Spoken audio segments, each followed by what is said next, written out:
Hello everyone, this is Jen and I make useful English Lit study videos on Shakespeare, poetry, fiction, literary devices and more to help you get top grades in the subject.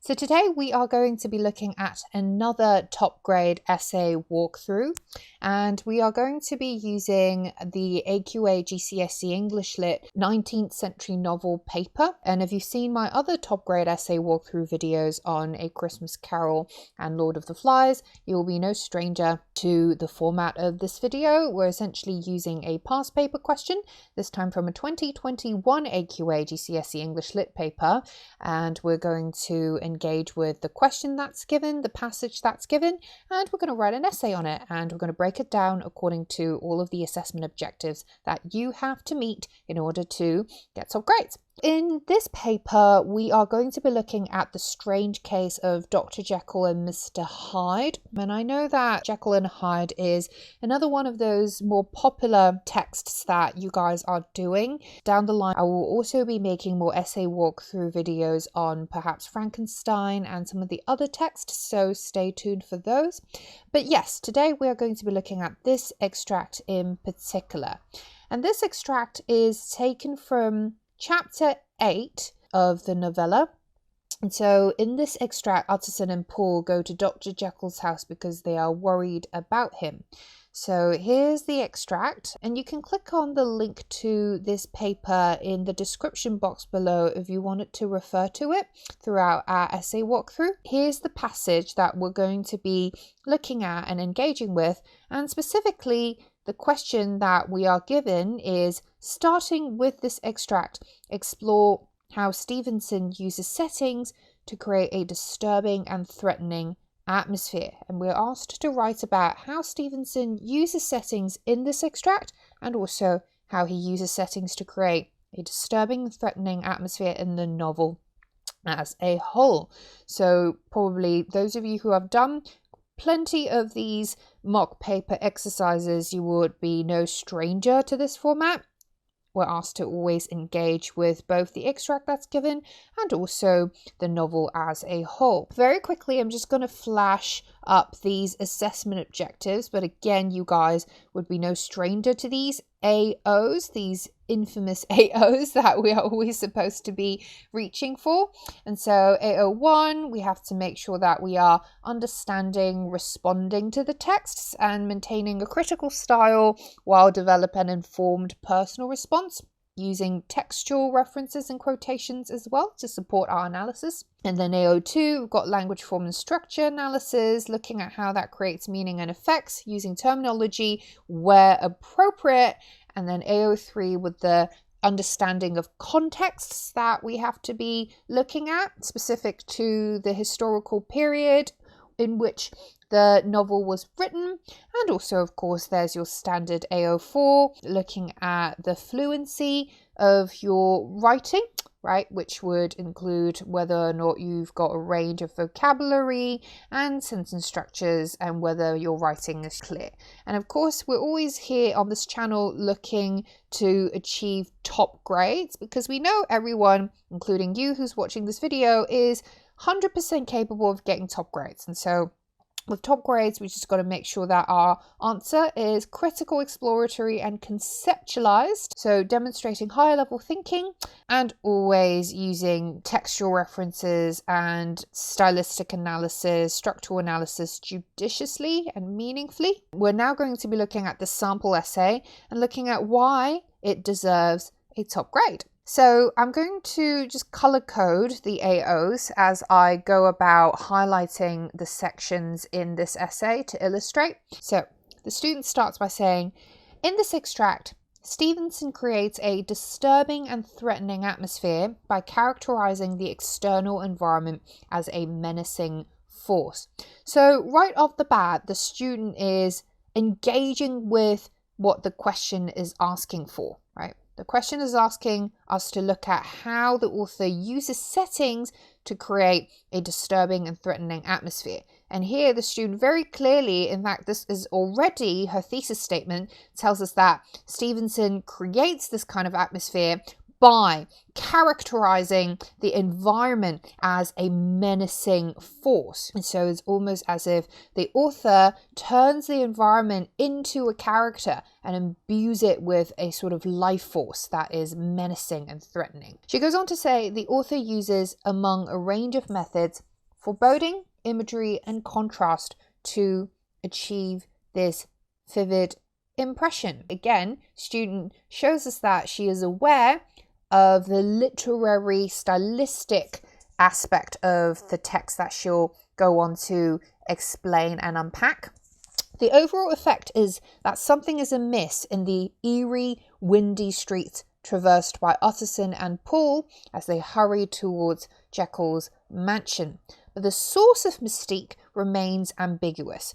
So traversed by this kind of use of vocabulary is probably going to get someone an A04, right? So this is demonstration of good use of vocabulary. That's also more sophisticated. And the comment here, but the source of mystique remains ambiguous, is evidence of conceptualized thinking, right? Because the student isn't just saying, literally, we see the characters hurrying towards Jekyll's mansion, which is really kind of plot-based, but she takes it up a notch by saying, but there's a sense of mystique throughout this passage that very much leaves us wanting more because it's so ambiguous and suspenseful. The weather is harsh and unpleasant. The streets devoid of life, save for the two men's hasty movements, the energy suffocating and unsettling. And this is a wonderful, comprehensive way of engaging with the setting of the passage as a whole. Great summation, and also staying close to what the question is asking us to do. Together, these factors ultimately culminate in the climactic point of Utterson and Poole's fateful arrival at Jekyll's mansion. In the rest of this essay, then, I will unpack the various ways with which Stevenson uses atmospheric settings to sharpen the dark, disturbing sense of his novella, both in this extract and beyond. Great signposting here, the student telling us, I'm going to go on to show you exactly how the author establishes this specific kind of setting in an atmospheric way to convey the sense of disturbia. Great signposting, leading the examiner straight into this sort of expectation of what to find in the rest of this essay. So, moving into the first main body section. A prominent motif in this moment is the wind, which is personified as a violent, tyrannical presence. So immediately we see motif, signs of the AO2 evident here, use of subject terminology, motif, the wind, personification of this motif as a violent, tyrannical presence, bringing to mind Hyde's brutal physical assault on the young girl as recounted by Mr. Enfield in chapter 1. So a couple of things happening here. This student is showing conceptual thinking because she's actually saying that this personification of the pale moon and the wind and the sort of kind of tension between these two personified elements seem to bring to mind this kind of sense of sexual transgression. She then links it to elsewhere in the novel, reminding us of this earlier moment when Hyde brutally assaulted this random young girl on the street, which is an episode that we are told about in the first chapter. So this is fantastic because she's linking it to another moment elsewhere in the novel. Descriptions such as the wind made talking difficult, flecked blood into the face, and swept the streets unusually bare of passengers characterize the wind as a misanthropic and authoritarian figure, which compounds the sense of terror and lifelessness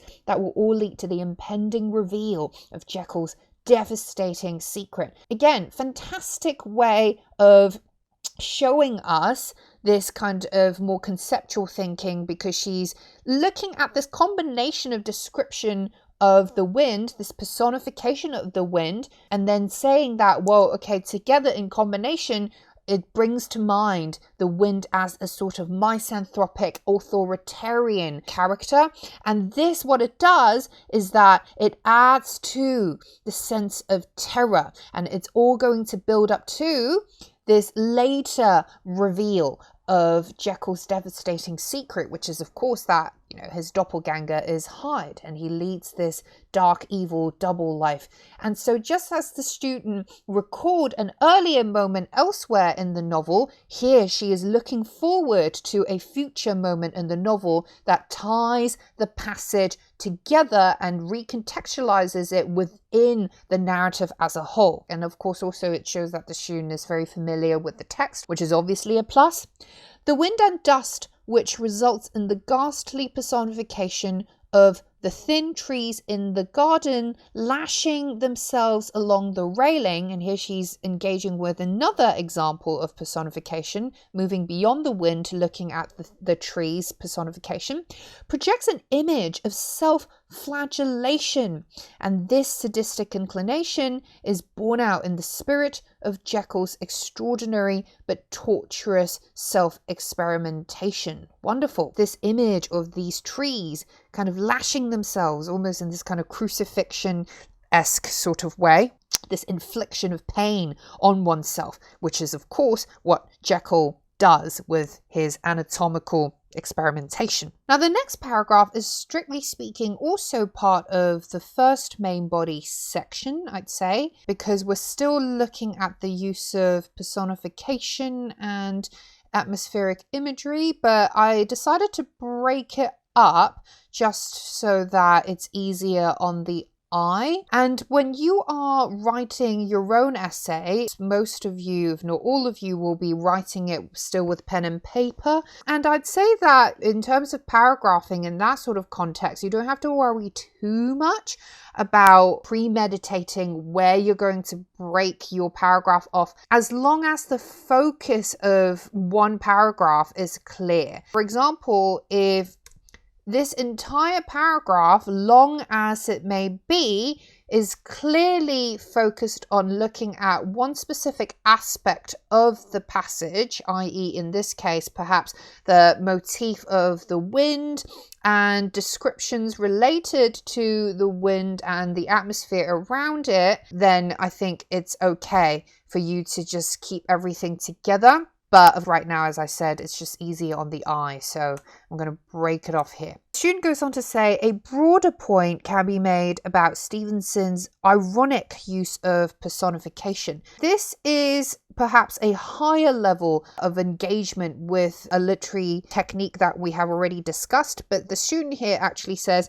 we're not looking at just personification, but how the use of personification at points is ironic as well. So how is it ironic? She says, while the moon, wind, and trees are all vividly imbued with agency, as if they were creatures taking on active lives of their own, the humans in the scene, Utterson, Paul, and the band of servants at Jekyll's mansion, are instead presented as paralysed and constricted. So the irony then is that those objects that are supposedly inanimate seem to be more human and more animated than the real humans in this moment, because we see these characters almost immobile, too stunned by the terror that they are feeling to be able to move as vividly and vigorously as those inanimate elements. So she goes on to say, the Gothic trope of supernatural forces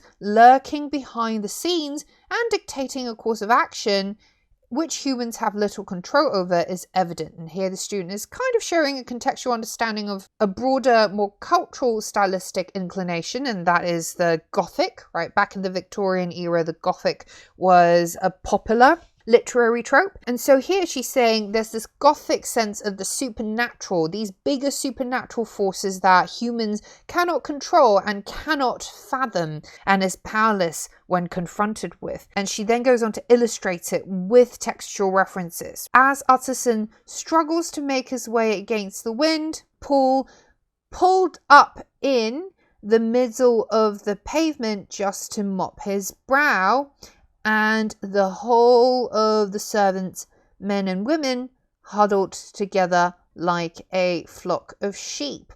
So all of these examples here show how paralyzed and constricted the humans in this moment are. And the final simile here, she also points out, comparing the servants to sheep, reinforces just how helpless they feel at the mercy of a master who has become wildly unpredictable and violent. And of course, that's Jekyll, not unlike the violent wind in this moment. So she's again linking it very organically to the earlier observation that we made about this passage, which is the prominent motif of the wind. And here she's drawing a parallel between the violent wind and the violent protagonist, Jekyll. And perhaps then the external chaos is a reflection of the internal struggle that so imprisons Jekyll. And the wind could be interpreted as a metonym for Jekyll's turbulent psyche. So linking the use of the setting and engaging, analysing how the setting is meaningful in terms of the characterization of the novel. And so she's actually saying that the external environment is almost like a metonym, this stand-in substitute for the character's inner life, his turbulent psyche. By the way, guys, I'd massively appreciate it if you could hit the thumbs up button below, subscribe to my channel, and switch on that bell notification if you find this video helpful so far. This would really help me carry on making these useful English Lit study videos so that you can get top grades in the subject and we can inspire more people to enjoy the study of literature. So then she goes on to look at another aspect of the text, and that is the use of foreboding. So foreboding is also used to great effect in communicating a sense of impending threat. This is a good topic sentence because she's clearly saying, I'm looking at another aspect of the text now, and I'm going to tell you how the use of this specific technique answers the question, how it creates this sense of impending threat, this kind of danger that is yet to come.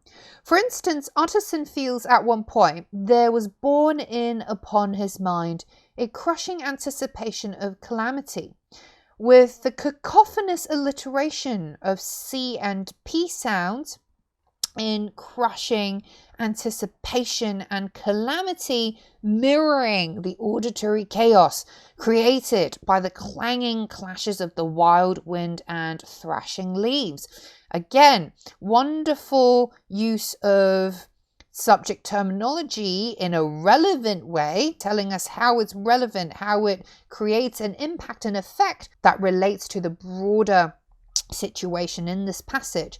This tension comes to a cryptic head with the ambiguity of Paul's mopping of his brow, on which were not the dews of exertion, but the moisture of some strangling anguish. The word strangling connoting physical violence, and as such hints at the possibility that Paul might be wiping away not sweat, but blood. Ooh, interesting. So conceptual thinking again here, and the student is quite sharp with picking up on the nuances, because here she's picked up on the fact that in the passage the author doesn't actually at any point specify what these dews are, right? He never says it's actually sweat. And of course, if we think about the fact that Paul uses a red pocket handkerchief as well, which is a rather odd colour, frankly, for a pocket handkerchief, and of course very much reminiscent of blood. It only adds to the sinister mood. So you see that the student at every turn of her analysis, she is always conscious of linking her interpretation back to the text and the passage, and with engaging with the details in each relevant quotation that she's bringing in. So every single sentence builds on from the previous one and makes sure that it links the textual references organically to her unique conceptualized analysis. Another atmospheric observation worth noting, very good signposting, by the way, telling the examiner, hey, I'm going to be looking at something else here, so bear with me, is the contrast between the hall's warmth and brightness vis-a-vis the outer environ's cold and darkness. So this student is doing something that I personally think a lot of students often forget to do, which is to engage with the passage as a whole. So we've spent a lot of time looking at this incredibly descriptive first paragraph, but what some students might do is they're going to get so carried away with the potential of the first paragraph, and then what happens is that they leave out the latter half of it. And so here the student is making sure that she's also looking at the latter half of what's happening in this passage, and we see that in this anti-penultimate paragraph here with the description of the hall that was brightly lighted up and the fire built high. So please don't forget, we need to engage with the passage as a whole. There's a reason as to why the passage is that long, because you're expected to engage with the entirety of it. Okay, so vis-a-vis the outer environs, cold and darkness, wonderful. She's contrasting here the latter half of the description in the passage with the former part of the passage. But the brightly lighted up hall and fire built high are ironic, once again showing this ironic tension. So how is it ironic? Because while they may present on the surface a harmonious, nurturing household, they instead hide the dark, spine-chilling truth of a decaying soul who must present to the public a cordial and reputable facade, but struggle privately with the troubling evil impulses that he cannot shake off. Clearly explaining, well, it's ironic because the relationship here is flipped. What is shown on the surface, this warmth and brightness, in fact hides just exactly the opposite of what we would expect. And remember, irony is simply the opposite of expectations. So here the student is showing us very clearly the contrast and also the irony underlying this contrast.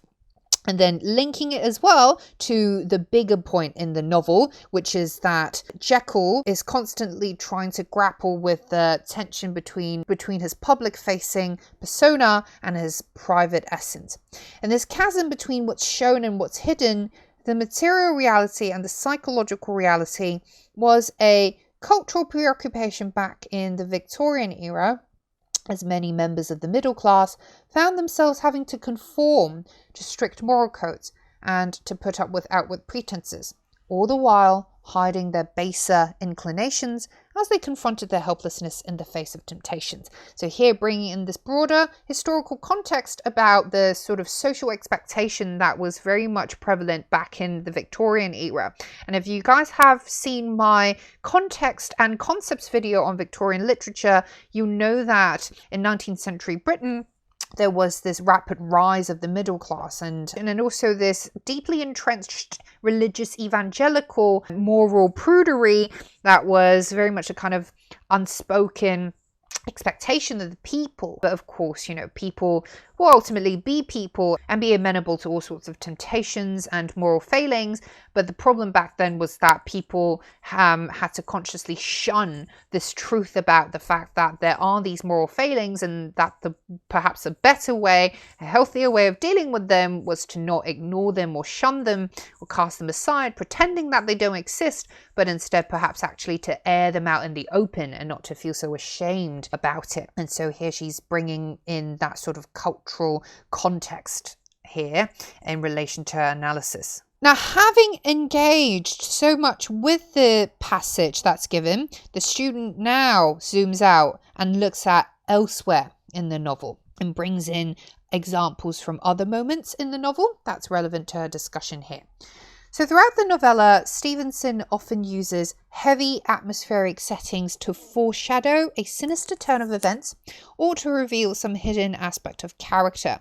So this is, again, a really clear topic sentence, because not only is the student telling us that she's going to be engaging with the other parts in the novel as per required by the question, she's also telling us her argument about how Stevenson uses settings in the novel as a whole. To what function and purpose does the author do this? She's identified two key functions: foreshadowing a sinister turn of events and reveal some hidden, darker aspect of character. Perhaps the most striking example is Hyde's abode, which is described as The start of the story is a haunting, windowless, and dungeon-like construct which bore in every feature the marks of prolonged and sordid negligence.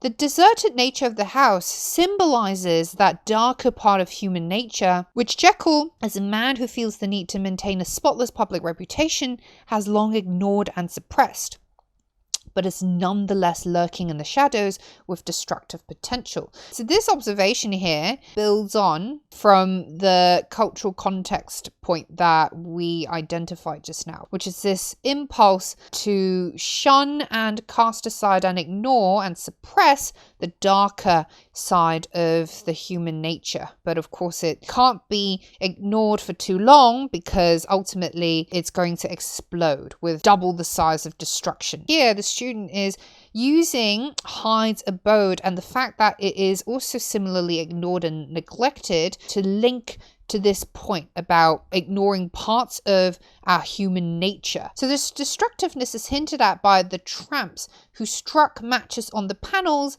and the schoolboy who had tried his knife on the mouldings on the house. Here she's referring to the sort of damage and the vandalism that's been done to Hyde's house. And these are all signs of a dilapidated structure at risk of dangerous decay, much like the rotten part of Jekyll's psyche. Again, at every turn, telling us how setting informs and deepens our understanding of the character's psychology. In another instance, after Utterson is informed about the murder of Sir Danvers Carew, and here she's using another example elsewhere in the text, the narrative momentarily shifts into a vivid description about the first fog of the season, which is fused with a great chocolate-coloured pall that lowered over heaven and dark like the back end of evening, a glow of a rich lurid brown. So then she picks up on this colour imagery of brown, bears strong associations with mud and dirt, and by extension reminds one of a muddied, soiled character that very much befits the profile of a heartless murderer like Hyde, or Jekyll as Hyde. Conceptual thinking, brown, what does it remind us of? Mud, dirtiness. Okay, muddy, dirty, soiled, contaminated. Not unlike how Hyde's character is, with his tremendous moral failings and heartlessness and evil. The fog motif, she picks up on this other aspect of the description as well, with the fog, also suggests a sense of secretiveness or of muddied and unclear vision, which is what blinds most characters in the novella to the darker side of Jekyll until they come to realize the ghastly truth about his twin identity. The muddiness doesn't just have to remind us of dirt and contamination, it can also tell us something about secretiveness and perhaps blindness, an inability to see clearly the truth, which characterizes very much most of the figures in the novel for most of the narrative. Finally, she moves on to the conclusion to wrap up. On the whole, settings play a major role in Jekyll and Hyde as an external mirror for internal conflicts and as an environmental reflection of psychological struggles. Very clear summary statement here, reminding us of the key term that's asked in the question, settings, and then telling us her argument. By establishing a disturbing and threatening mood throughout the narrative, Stevenson engages the reader by building up the suspense about Jekyll's terrible secret, which makes sense because at every point we see that the descriptions in the passage, they all ultimately in their own way kind of hint at and lead up to what we'll find out about the hidden secret in his mansion. In the extract, the harsh winds faced by Utterson and Poole vis-a-vis the warm hearth at Jekyll's mansion symbolizes a fundamental chasm between public and private personas. Meanwhile, elsewhere in the novella, settings such as Hyde's house and environmental conditions like the brown fog serve as foreboding signals of Jekyll's gradual moral decay. So nicely wrapping up all of the key points that we have covered in this essay. So as you'll note from our walkthrough, the student engages with a multitude of quotations of textual references. Of course, also pointing out lots of stylistic and structural devices, but never just pointing these techniques out without also giving us strong, sophisticated analysis that also feeds into our understanding of the other moments in the novel and our understanding and interpretation of the novel as a whole. Also framing it with important contextual ideas such as the Gothic trope of the supernatural and this greater cultural preoccupation with moral uprightness, but often at the expense of acknowledging that human nature is flawed.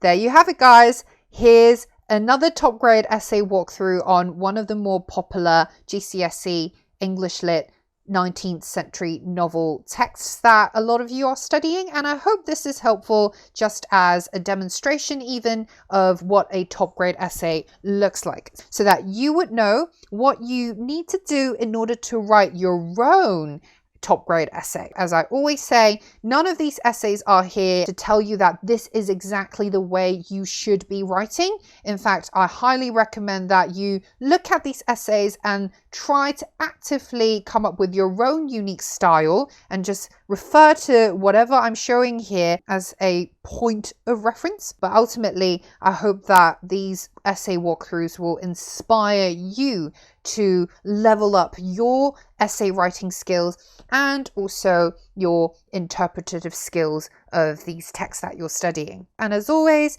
if you found it useful in any way for your revision, please do hit the thumbs up button below, subscribe to my channel if you haven't already, and stay tuned for the next video. And I will see you guys very soon. Ciao!